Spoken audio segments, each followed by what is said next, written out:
Welcome. I'm Abhijit Banerjee. I'm one of the scientific directors of JPAL. I am delighted to have these many people on the second day of a conference early in the morning, and a lot of young faces, which makes me even happier. What my brief here is to get into a bit the innards of how JPAL functions and the work we do. And mostly what I want to tell you about is we have this we have this sometimes might seem wild claim that we have in some form or the other influenced 600 million lives with programs that we've evaluated. And more generally, we I think, try to be, while we try to be sober about it, we want to sort of tell you that a little bit about the scale of what we are doing now and why we are, both proud and optimistic about where our agenda is going, with the goal, especially in a room full of young people, of getting you also excited about our work. So this graphic speaks for itself, and it's sort of exactly, you can see that in 2003, the dot was very, very small, and then it's become fatter and fatter, and hopefully it's going to get even fatter.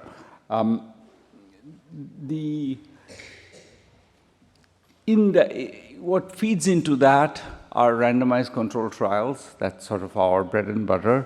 And we have now more than 1,600 of those across the world. You can see this graphic lacks a bit the code in the sense that they're different colors, but I haven't told you what they are.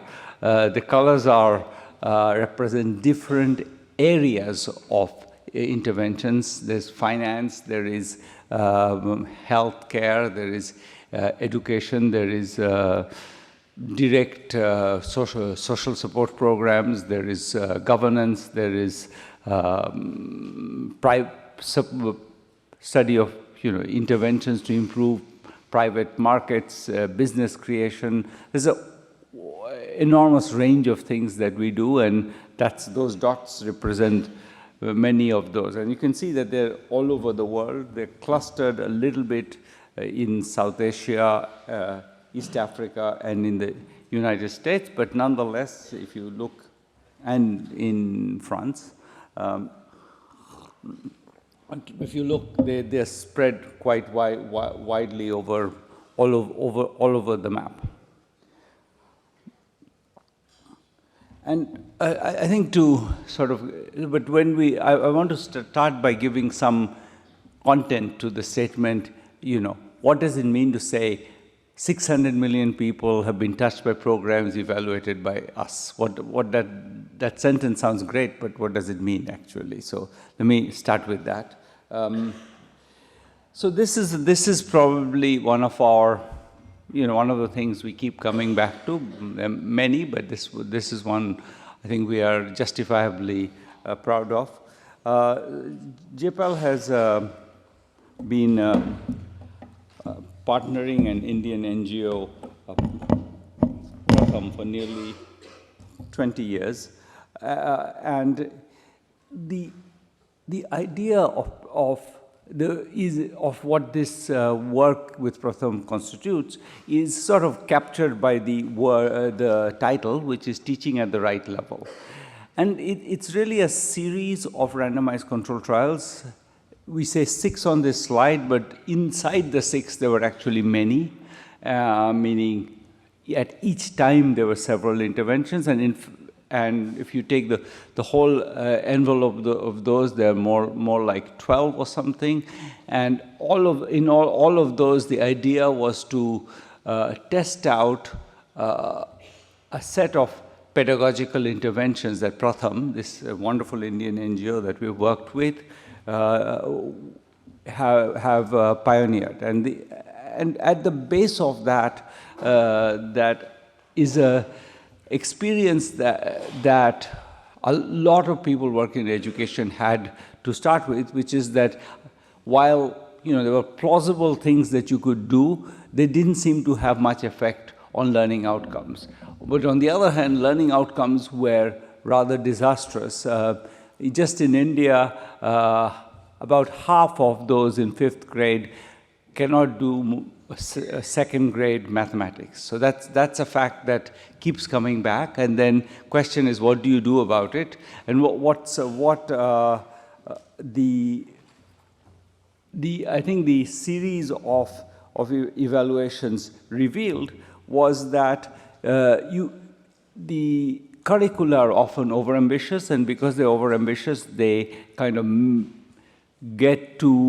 they leave a lot of children behind very quickly, and then there is no return. People follow the curriculum, even if most children are not able to follow the curriculum. The teachers keep following them, and the net result is that children keep falling behind. And the insight of teaching at the right level is exactly what it literally says, which is that if you actually teach children what they need to learn, and that requires changes in the pedagogy, you need to figure out what children need to learn and teach this to them. But if you do it, they learn very fast. And that's the, in a nutshell, the idea of teaching at the right level. It sounds banal, but alas, it's actually been a long and I think somewhat daunting struggle to get that to be the something that's widely accepted. And I think the process of that, in the next panel, Rachel Ganister, who has been involved in much of that work, will speak about. So I won't tell you much more than that. But it's one thing that it has meant is that we have, once we were persuaded that this was a good idea, a good way to go, we started, not we, Pratham started. I mean, we provided the evidence. Armed with that evidence, I think Pratham persuaded a series of governments in Africa, starting with Zambia, to try to implement the same kinds of ideas that they had originally implemented in India, first as a part of a randomized controlled trial, but then increasingly as a part of policies adopted by many of the Indian states. So we had, after about 70 million children had been reached by these programs based on the combination of Pratham's push and some evidence that was backing them, they went global, and there was an initial step which was to reach 1,800 schools in Zambia, which then I think impressed Co-Impact, which is a donor organization, and with the help from Co-Impact and many others, FCDO and many others, there was an organization that was set up, which is called TARL Africa, which is committed to working with governments to scale these ideas of teaching at the right level inside government systems. And that's, I think, the word inside government systems sounds, again, it rolls off my tongue, but it's actually hides enormous amount of complexity. And I'm going to let Rachel talk about that when we come to the next slide. To take another example, so take a different example, what are other things that go to scale? So here's one that we worked on in Indonesia. There was a program, and you might hear a little bit about our Indonesia work later in the day. There's a program which was, the government was provides subsidies for rice to a large part of the population. The subsidies were the biggest part of the government's social support program. It was also true that when we measured it, about 30% of the subsidies were reaching the beneficiaries. What do you do about it? Turns out a bunch of obvious stuff works surprisingly well. One of them is giving people a card saying you are eligible for this program, because people don't know that, and then announcing the list of people in public, etc. So if you do that package of giving people a card with what they're entitled to written on it, it seems all of it matters. It matters that you give them a card, it matters that you've written on it, but when you take that package, you can claw back almost half the missing subsidy. So it was 30%, you can get to close to 70% by having done that. So so when we showed that evidence, the Indonesian government actually decided to send the cards to all the beneficiaries. And so that's a way, as an example of the kind of cards that we had originally done a trial on, was sent to the entire beneficiary population. So that's an example of something that was another example of what goes into that 600 million number. But that's not all we do. Part of what we try to do is more forward-looking. We identify where research is lacking and try to move research in those areas. We're a network of researchers, of almost more than 700 researchers, and in all over the world, in many universities. Alas, not enough in the University of the South yet. I'll talk about that a little bit later. But being a network has many advantages. We collaborate. We can try to help each other. There's no hierarchy. It has one downside, which is if people don't want to do research on something, you can't get them to do it since it's voluntary. But what we try to do to influence research is we try to raise funds through these things called initiatives, which we raise funds from various donors, many of them present today, and then give that out through competition. So research competition, and that way try to influence. So the point of having funds is that if you want to do research on this topic, funds are available. And so it tries to direct research somewhat to where we think the missing gaps are. So that's a forward-looking piece. It's creating research in areas where we need research and sort of creating a kind of a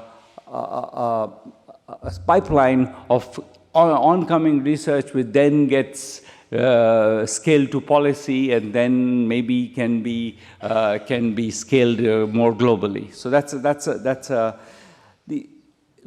there's a different model which is also part of the pipeline, and that's the model of labs. We've built labs in several countries. There's a Egypt Impact Lab. There is a Minedu Lab in Peru, in the Ministry of Education. There's a lab in Tamil Nadu, in India, which is a collaboration with the government of Tamil Nadu. And in each case, the idea is to have a demand-driven agenda. So to have the people interested in using the evidence to come to us and say, this is the kind of evidence we would like. So this is also a bit our work in Indonesia. The government comes to us and says, can you have something useful to say on this particular point? And then we try to design research based on that. The funding in these cases comes partly from the government, partly we fundraise. But I think the great advantage of that is that because you are sort of working closely with the government in a particular location, you understand how the government functions better. You understand their mechanics, their priorities, their how to get things to work, and what is easy and what is hard. That helps the design of programs in ways that are hard to articulate but very important, and therefore builds a pipeline. The Egypt Impact Lab has been an extraordinary example of this kind of research. In Tamil Nadu, where I have been a little bit more involved, there was a memorandum of understanding in 2014, which then connects to Tamil Nadu's aim to be poverty-free by 2023. Part of that is we have research that we have a steering committee that constitutes members of government, but also some of us, which sort of decides this is where the research is needed and moves the research tries to recruit researchers. As I said, we don't tell people what to do, but we try to encourage them to participate in the research and create a body of knowledge that feeds directly into the policy because it has the advantage of being demand-driven. And I think that through that, I think we have both managed to create, I think, change their own understanding, the government's own understanding of where the problems are.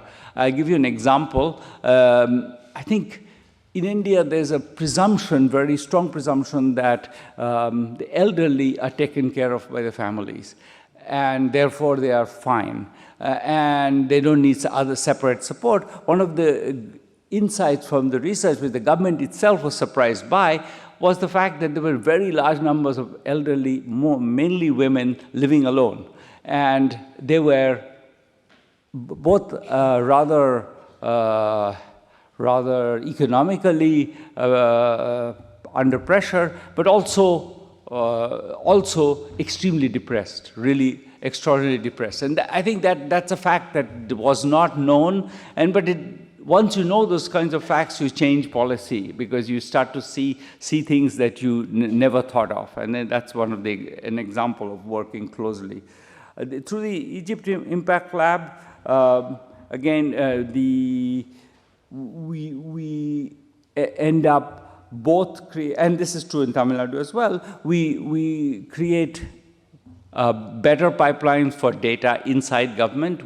One of the things that the government itself generates huge amounts of data, but it's not often the case that the data is kept in a form that's necessarily appropriable for research.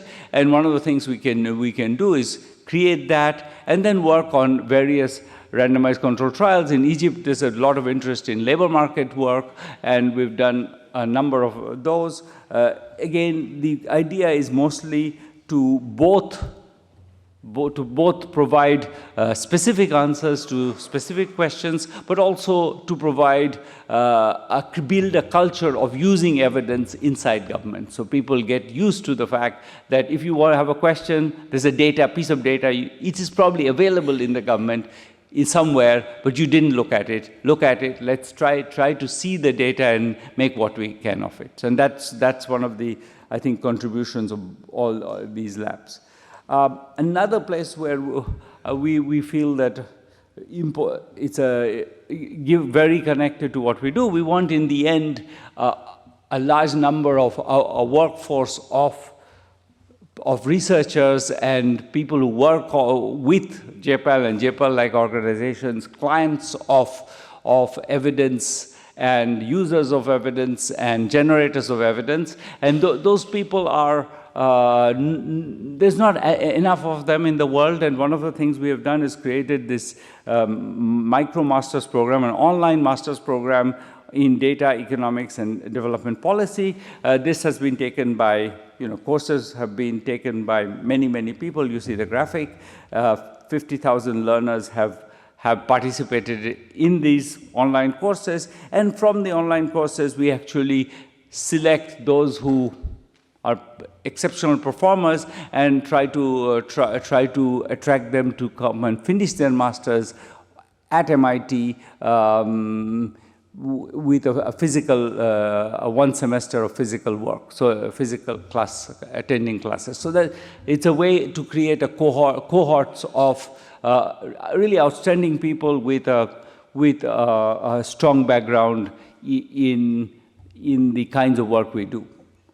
And related to that, we're very interested in widening the network in JPAL. As I said, we have less researchers outside the OECD than we would like, especially located, working there, and we've created a set of these programs for training people or giving them the opportunity to participate in our work, of funding them, trying to create a cohort of people who are consumers but also producers of evidence, who will work in government but also perhaps do research, and who will therefore create a broader culture of asking questions and answering them in evidence-based ways.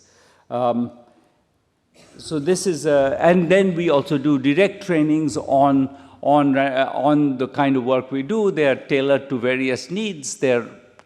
And through that, we have trained 20,000 people worldwide. So this is to give us a sense of what we do, why we are excited about our project. Maybe that's a little bit of vanity, but nonetheless, for us, it's also useful to sometimes say these things to ourselves, because most of the time we don't see it. We sort of live inside it. And when you see these numbers, I must say I feel, starting from where we started 20 years ago, we've gone quite a way. Thank you for listening to me, and hopefully, with your help, we'll get there. Thank you.